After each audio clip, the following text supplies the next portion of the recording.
I wasn't drunk, I wasn't high, I wasn't tired, I wasn't hallucinating, and I sure as hell wasn't dreaming.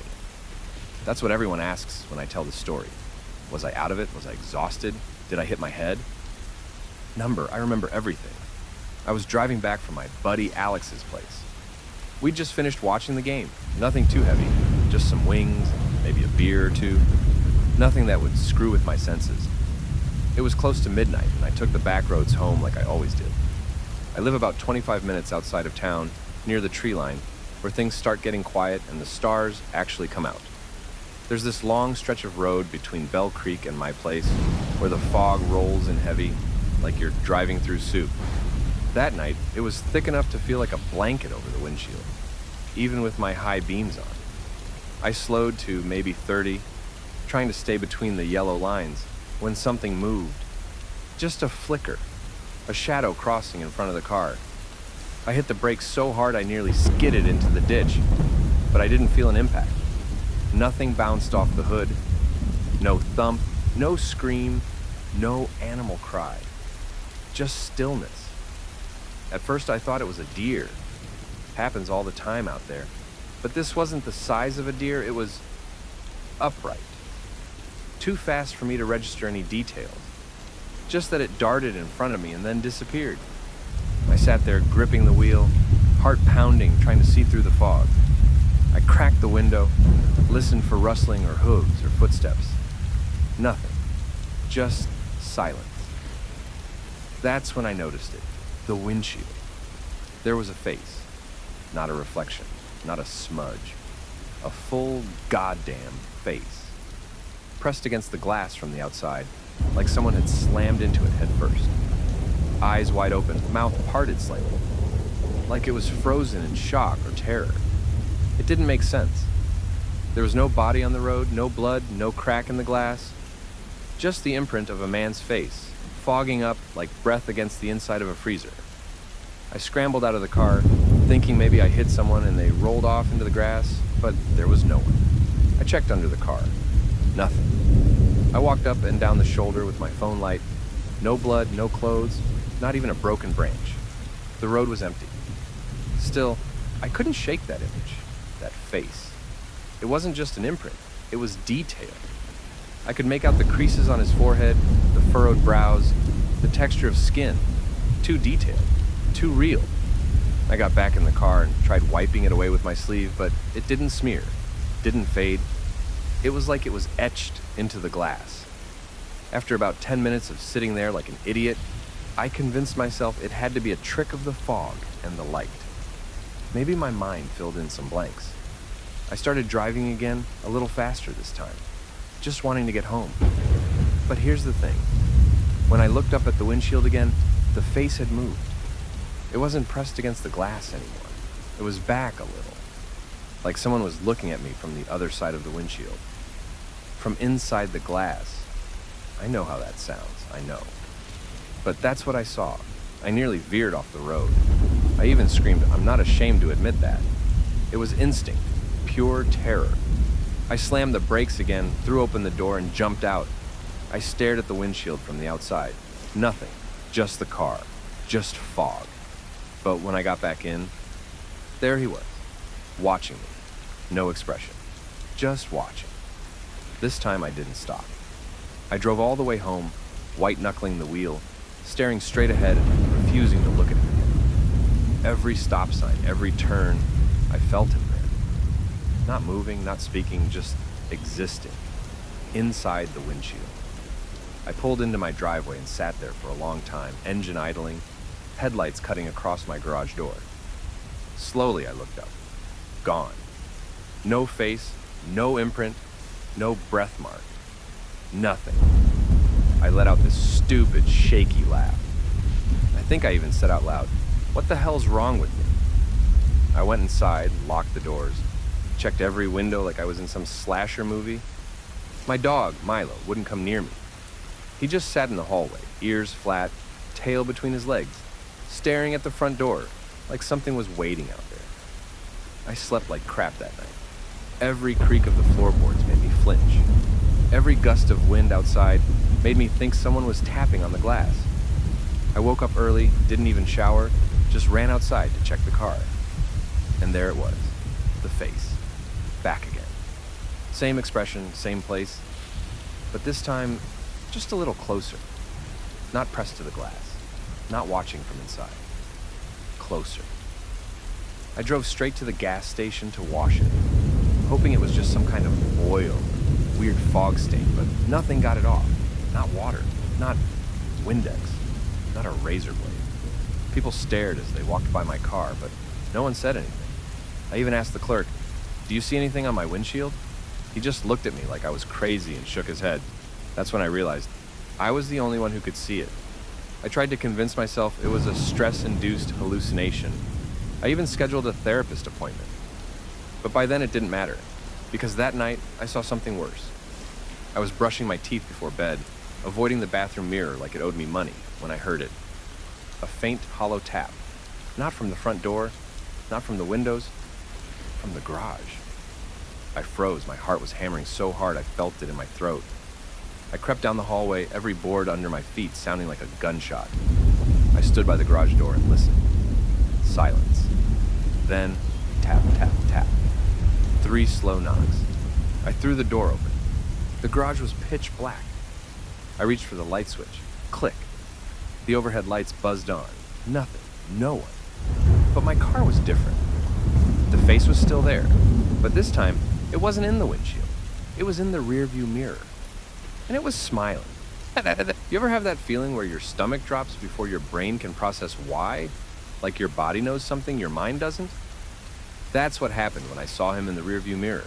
That same face, but different. Closer now, clearer, and smiling. Not a wide grin or anything cartoonish. Just the barest curve of the lips. But it was worse than any scream. I slammed the door shut and locked it behind me. Stood there in the hallway, staring at the doorknob, like I expected it to turn on its own. My dog barked once, sharp and low, then ran upstairs. He never does that. Never leaves me alone when I'm freaked out. That night, I didn't sleep. I sat on the couch with the lights on, holding a baseball bat, like it was going to help. I kept telling myself it was stress, a mental breakdown. Maybe I had actually hit someone and my brain just wouldn't let me face it. But if that were true, wouldn't the body have shown up by now? Wouldn't someone have reported a missing person?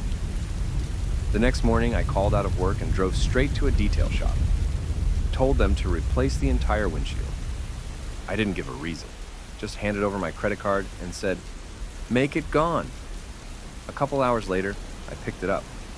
Clean, clear. No face, no imprint, no smile. I drove home grinning like a maniac. I actually laughed in the car. Felt like I'd escaped something, like I'd beat it. But that night, as I got ready for bed, I felt it again, that sinking feeling, that drop in my gut, like I was being watched. I stood in the doorway of my room, lights off, and just stared at the mirror above my dresser. Nothing in it but my own reflection. But I knew before I even got close. When I leaned in, barely able to breathe, there he was, not in the mirror, but behind me, just over my shoulder. His head turned slightly, eyes locked on mine, and that smile, that same sick smile. I whipped around, nothing. Just my bedroom, empty. But when I looked back at the mirror, he was gone.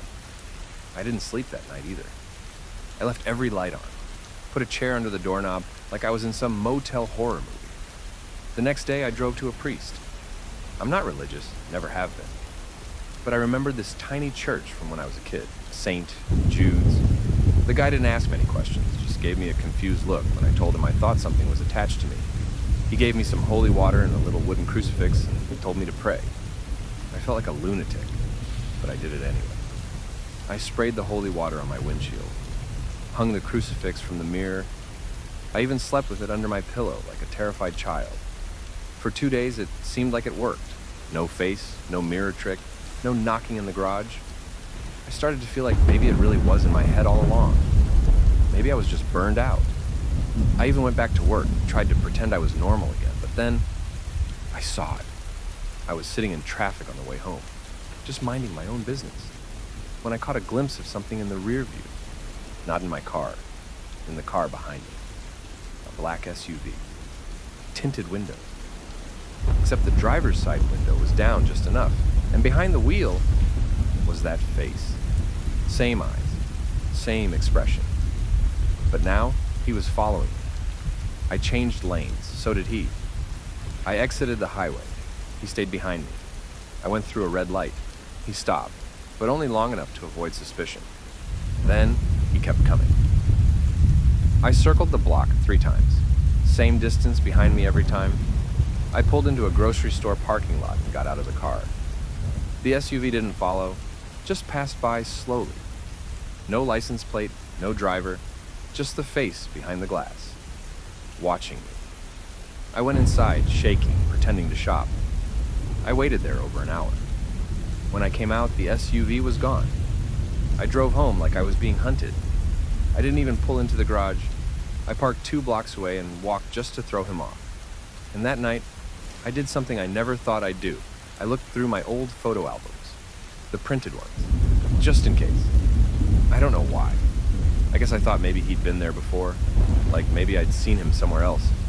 But I swear to you, when I looked at a picture from my 12th birthday, the one where I'm blowing out candles at the park, he was there, in the background, behind the picnic tables, out of focus.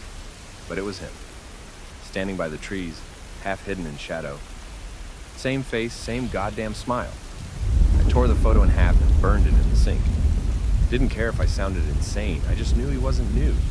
He'd been there, watching, waiting. It's like something happened that night on the road that let him in. And once I saw him, really saw him, he could see me too. The dreams started after that. If you can even call them dreams. I'd wake up in the middle of the night and not be able to move. Sleep paralysis, they'd call it. But it felt different. I'd lie there, frozen, staring at the ceiling, and out of the corner of my eye, he'd be there, standing by the bedroom door, just watching, not doing anything, not saying a word, just smiling. Then I'd wake up for real, heart racing, covered in sweat. Every time I turned on the light, the room would be empty. But I started noticing things out of place. The closet door opened when I know I shut it. The bathroom faucet dripping, even though I never used it. My dog wouldn't come near me anymore. He started growling at my bedroom door at night. Eventually, he stopped barking, stopped eating. One morning, I found him curled up by the garage, cold and stiff. No marks, no wounds, just gone. That was the night I finally broke. I packed a bag, got in my car, and just drove. No destination, no plan, just away. I slept in a motel 2 states over, left my phone off. I figured maybe if I got far enough away, I could leave him behind. But when I checked the rear view the next morning, he was sitting in the back seat. Not physically, not solid. Just a faint reflection in the glass, but still smiling, always smiling. That's when I knew it wasn't the windshield, it wasn't the car, it was me. He's attached to me somehow, like something I picked up, and now I can't put it down. No matter how far I go, no matter how many mirrors I break, no matter how many times I replace the glass, he finds me, every time, closer, watching, waiting. Now he's not just in the mirrors anymore. He's started appearing in reflections on my phone screen, windows and puddles. I saw him in my coffee the other day, clear as day, just smiling. And I swear I heard him whisper my name. I don't sleep anymore. Not really. I close my eyes, sure, but I don't drift off. I just hover. Somewhere between awake and dreaming, floating in that weird limbo where time stretches and sound gets warped. That's where he waits for me now. Not in my dreams, not even in my nightmares, but in that stillness, that quiet space. I see him standing at the edge of the bed, not moving, not breathing, just watching. That same face, that same look. But lately it's changed. The smile is wider now, hungrier, like he's feeding off me, growing stronger the longer I see him. And I see him everywhere. Not just mirrors anymore, not just glass. I see him in shadows, in reflections off metal, in the gloss of my fingernails. I stopped shaving because I saw him in the razor blade. I smashed every reflective surface in my apartment. Plates, TV screen, faucet knobs, my damn toaster. I even took the doors off the kitchen cabinets just in case. My landlord thinks I've lost my mind. Maybe I have. But I know what I saw. I know what I keep seeing. I started researching reflections, folklore, anything I could find. Stories about spirits trapped in glass, urban legends about phantom passengers. I found this obscure blog, deep in the internet, written by someone who described something exactly like what I'm going through. A face in the rear view, a presence that followed them. They said it started after they looked too long, like the reflection was waiting for a crack in reality.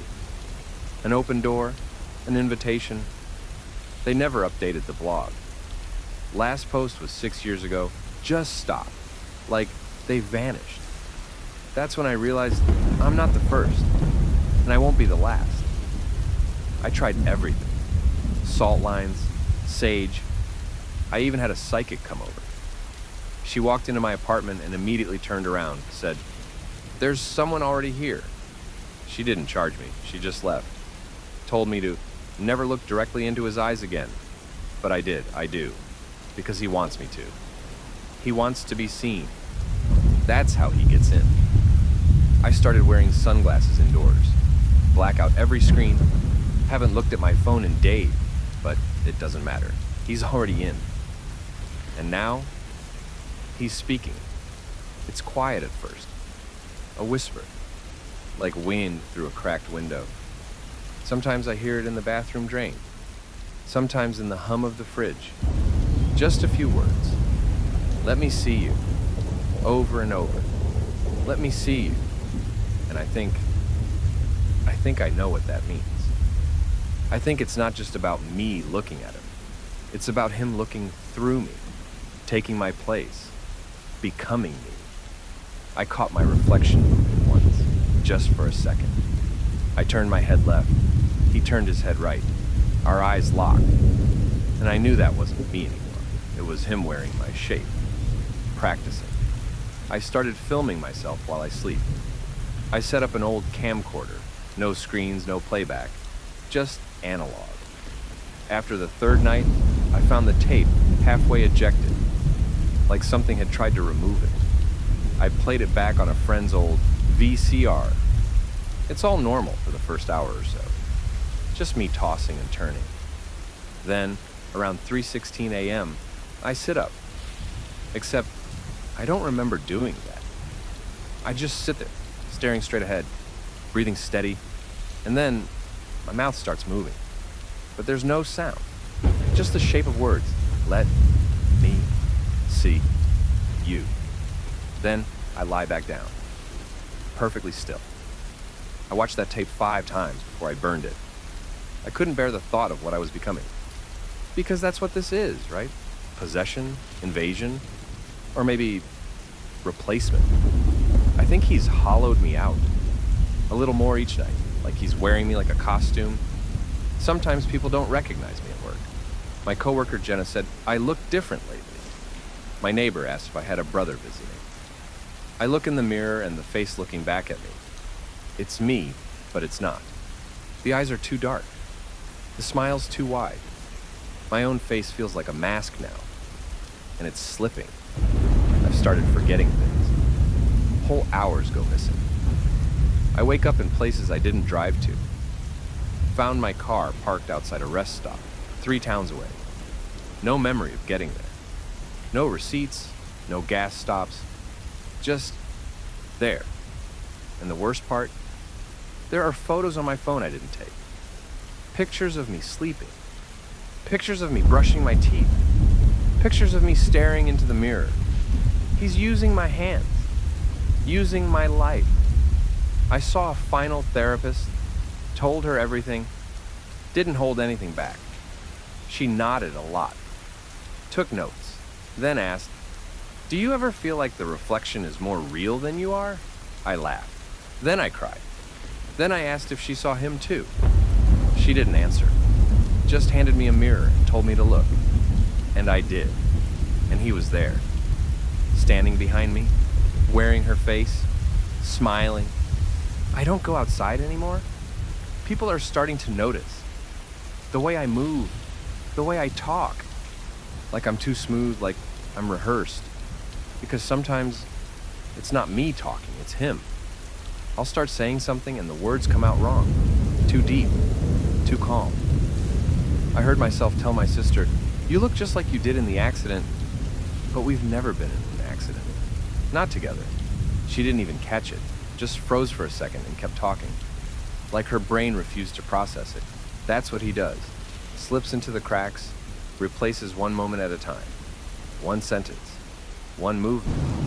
Until you're gone, until he's the one people remember. I think I'm almost done. Almost gone. I can feel him in my skin now. Like wearing wet clothes that don't belong to me. My bones ache. My voice sounds strange in my ears. I can't even cry anymore. But I had to write this down. In case anyone else sees him. In case you do. Don't look. Don't acknowledge. Don't let him see you back. Because that's the invitation. That's the trap. The moment you see him, he sees you. It's already too late. The last place I saw him was in the reflection of my own eyes. I blinked. And when I opened them again, everything felt quiet. Still. Like the world had stopped spinning. And now, I think he's inside me. Watching you through me.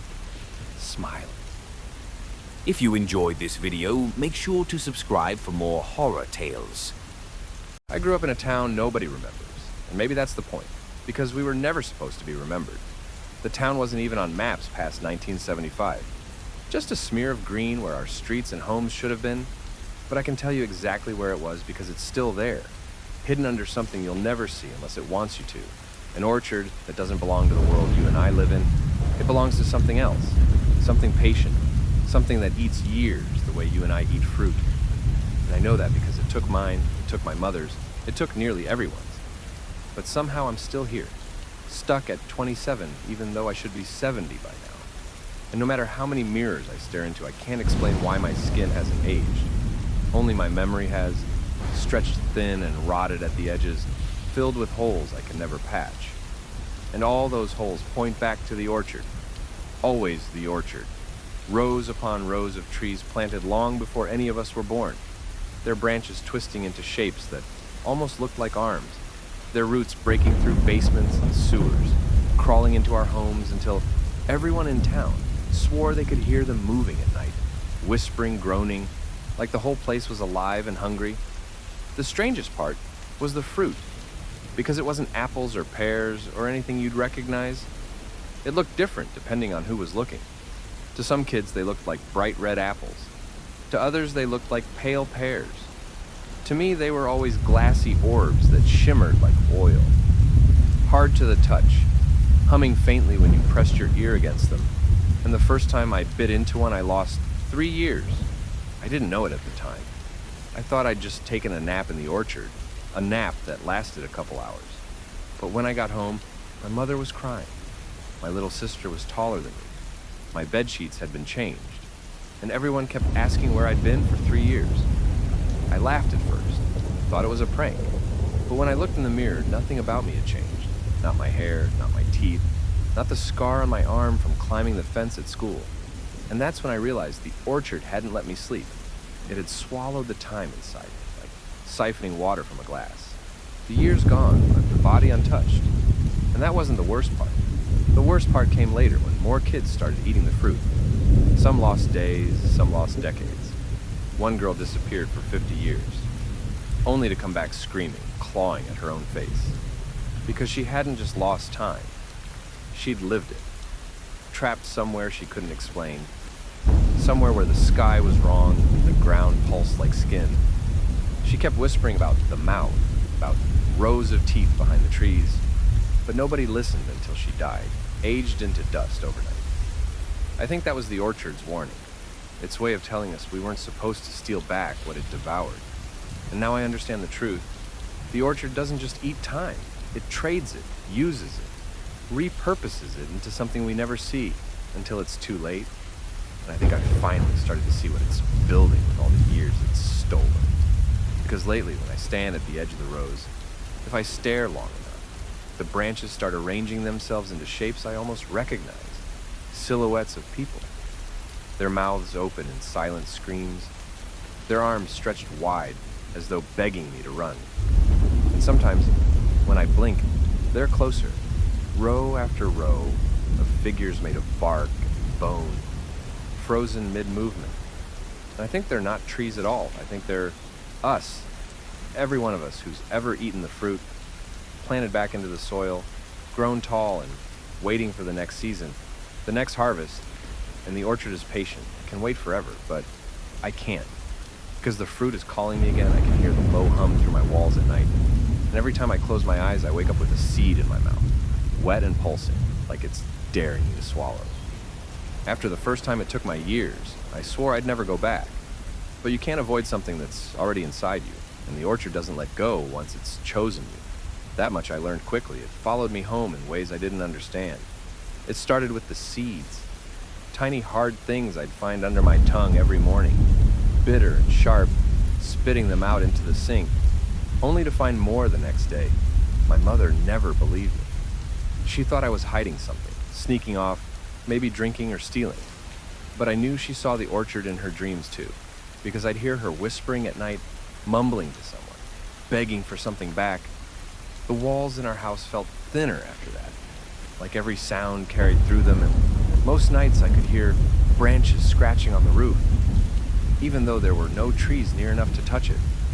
And one night when I looked outside, I swore I saw the orchard stretching right up to the porch, rows of twisting black shapes where the road should have been. It was like the world was folding in on itself. Or maybe the orchard was spreading, and in the morning everything would look normal again. But I knew it wasn't a dream, because the smell of the fruit clung to my clothes, sour and sweet like rot. I wasn't the only one. Kids at school started changing too. One boy came back after summer vacation with hair white as bone. Though he still had the face of a 10-year-old, a girl in my class stopped aging altogether, repeating the same grade for years, while her younger siblings passed her by. No one dared talk about it. No one dared say the word orchard. But the silence was worse than any confession. It meant we all knew and we all agreed to pretend. But you can't ignore it when people vanish. When houses go empty overnight, doors left wide open, meals half-eaten on the table, whole families disappearing as if they'd stepped between the rows and never found their way out. My mother called it the thinning. She said it ran in bloodlines, that some families were chosen to feed it more than others. And she cried when she told me she'd hoped marrying my father would dilute the curse.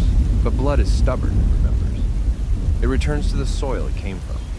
And the orchard wanted me more than anyone. The second time it took me was worse, because I wasn't even inside the orchard when it happened. I was walking home from school when the world bent sideways. The sky rippled like heat waves. The ground melted in the mud. And before I knew it, I was standing between the rows again, even though the orchard should have been miles away. The trees loomed taller than before, their fruit heavier, pulsing like hearts on branches, humming so loud it rattled my teeth.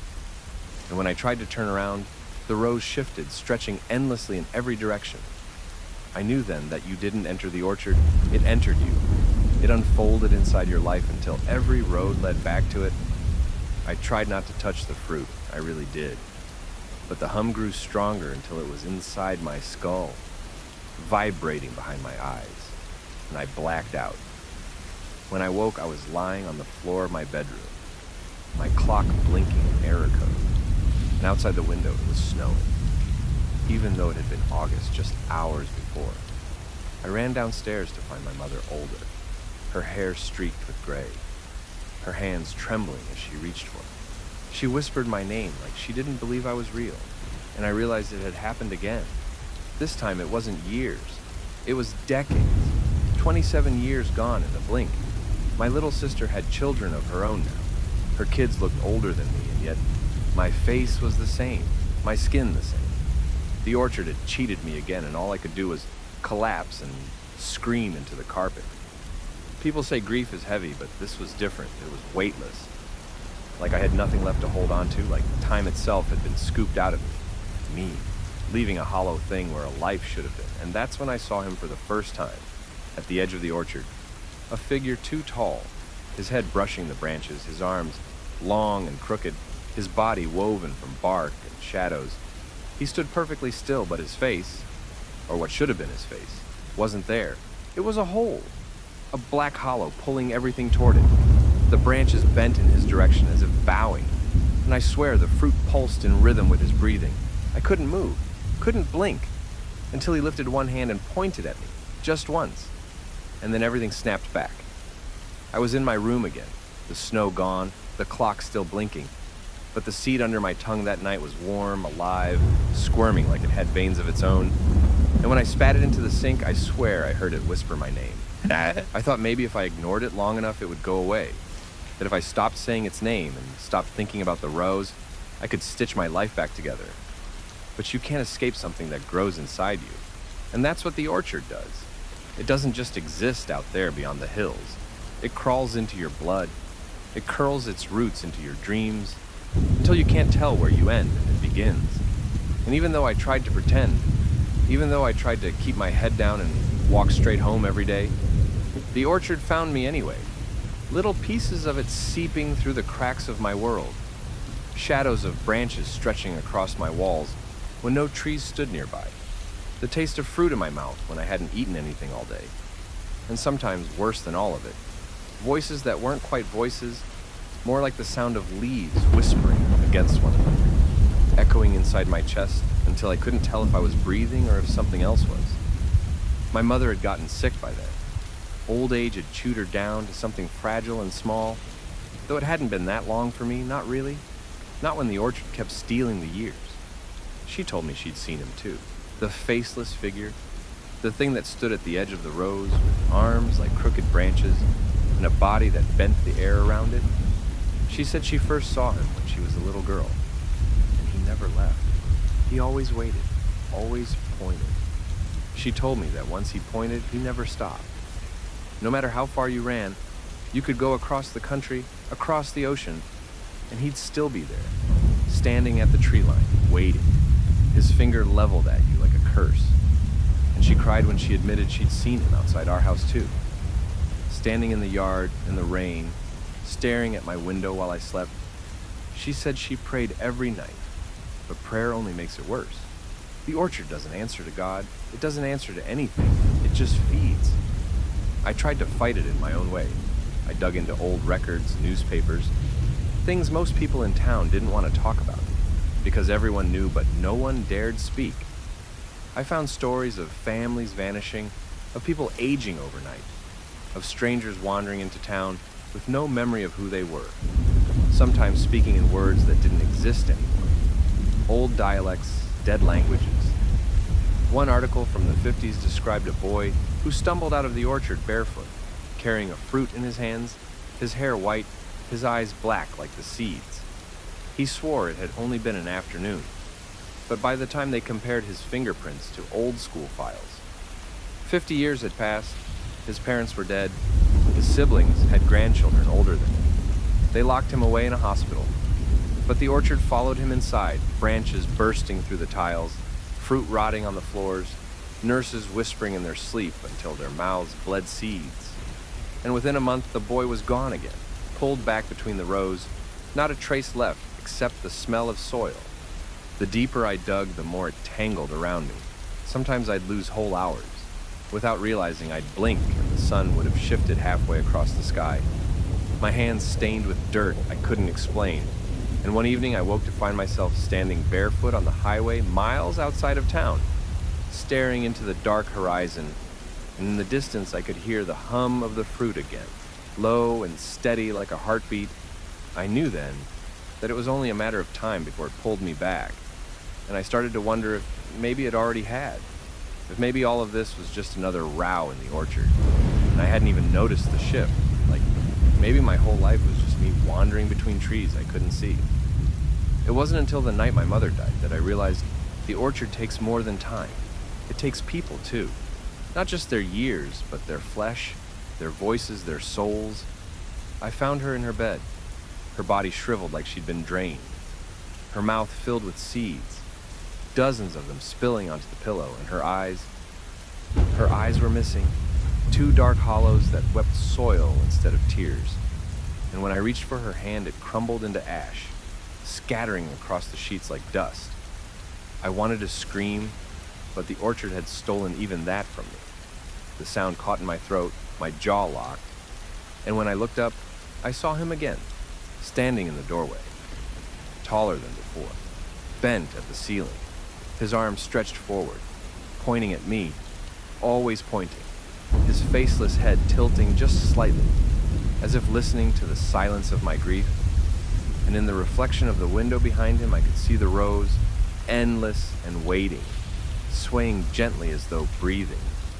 And for the first time, I understood that he wasn't just pointing, he was beckoning, calling me forward like I belonged to him, like I always had. That night I ran. I don't even remember grabbing my shoes. I just ran until my chest burned and my throat tore raw.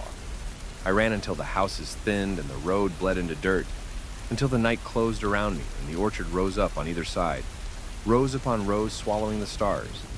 And when I stopped to catch my breath, I realized I was already inside. The trees pressed close, their branches bending low to brush against my skin, the fruit glowing faintly in the dark, pulsing like lanterns, like organs. I heard voices again, louder now, clear enough to make out, whispering my name in overlapping tones, hundreds of them, each one familiar. My mother, my sister, my younger self, even voices I didn't recognize, all calling from somewhere deeper in the rows, telling me to keep walking, to come closer, and the ground was soft beneath my feet, damp with something that smelled metallic, and I realized I wasn't stepping on soil at all, but on layers of rotting fruit, mushy and warm, alive with something that writhed and wriggled beneath the surface. And no matter how much I wanted to turn back, the rows kept shifting, twisting, forcing me further in. That was when I saw the first body hanging. A man strung up between two branches, his arms stretched wide, his skin translucent, his veins black and bulging with seeds, the fruit growing directly out of him, his mouth open in a silent scream, his chest rising and falling even though his eyes had already rotted away. I staggered back only to find another behind me, then another, dozens of them. Whole families hanging from trees like grotesque fruit of their own, each one breathing shallowly, each one whispering in voices that weren't theirs anymore, voices that belonged to the orchard. And through the rows I could see him moving, the tall, faceless thing, his body shifting like wood, his limbs creaking, his hands still raised, always pointing, always claiming.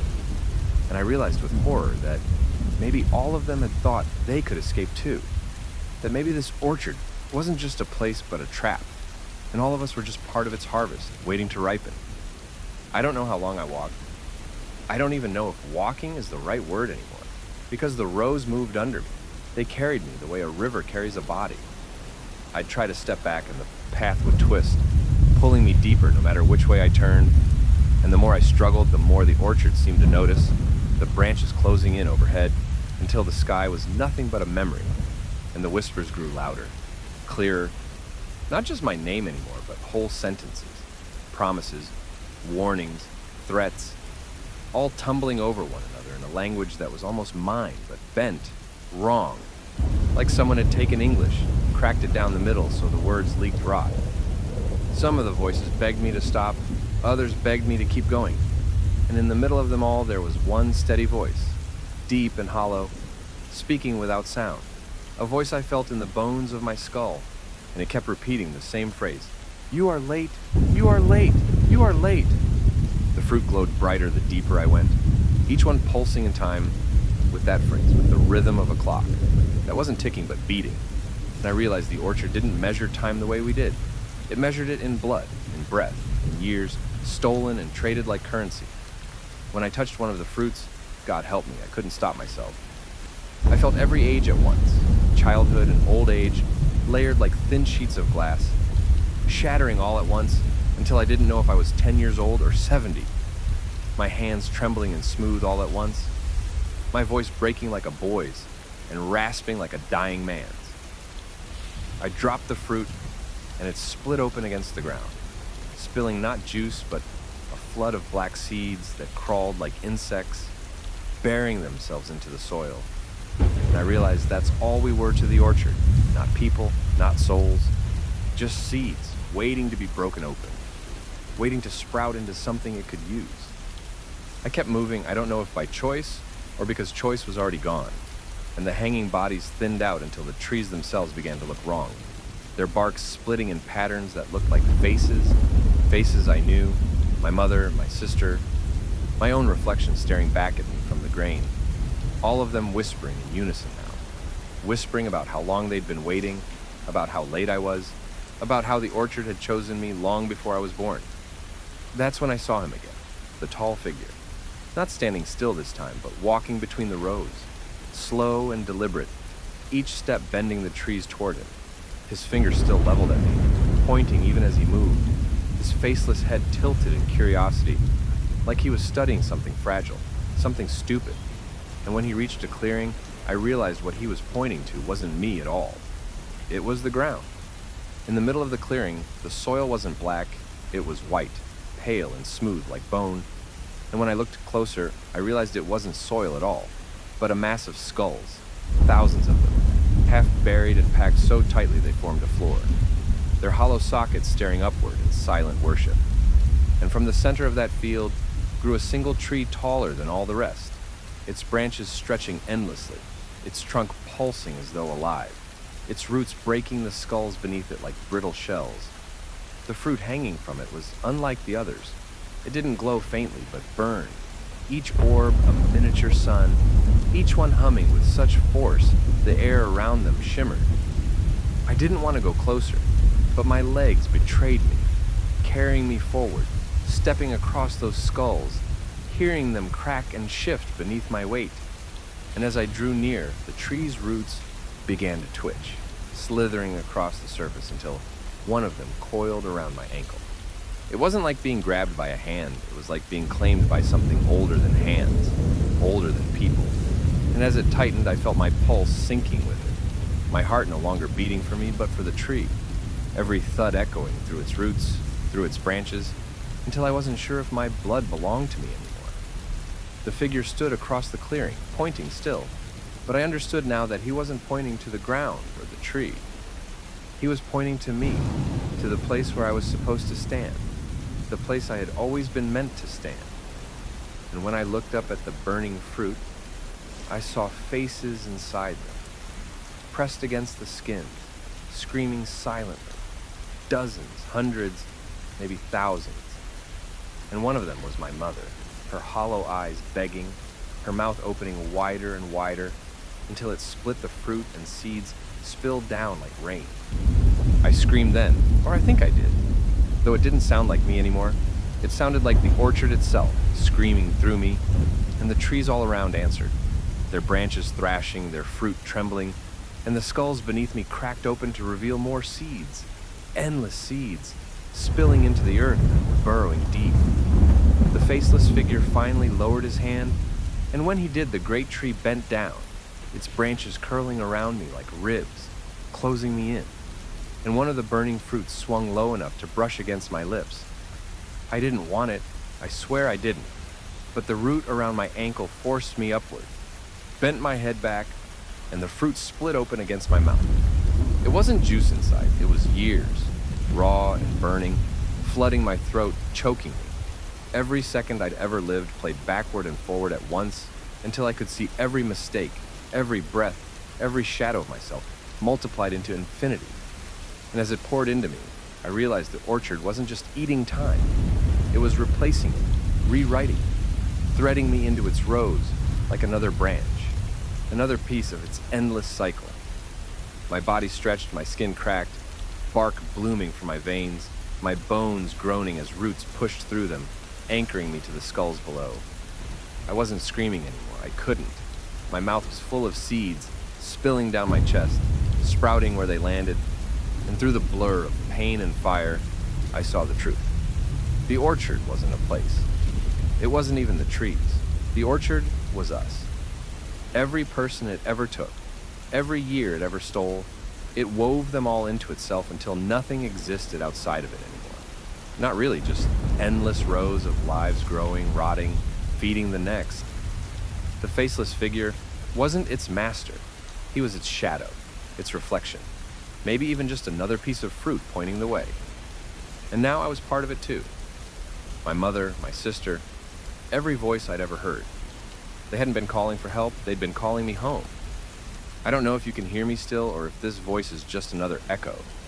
The orchard lets slip between its branches, but if you can, if my words reach you in any way, I'm begging you, don't come looking. Don't follow the route. Don't let the whispers trick you into thinking you have a choice. Because the orchard isn't waiting for you. It already has you. Every time you lose an hour, every time you feel a day slip past too fast, that's it. Reaching, feeding, pulling you closer. And one day you'll look up and see him standing there too. Pointing, always pointing, and when you do, you'll understand. Because the orchard doesn't just eat time. It eats everything. And sooner or later, it eats you. If you enjoyed this video, make sure to subscribe for more horror tales.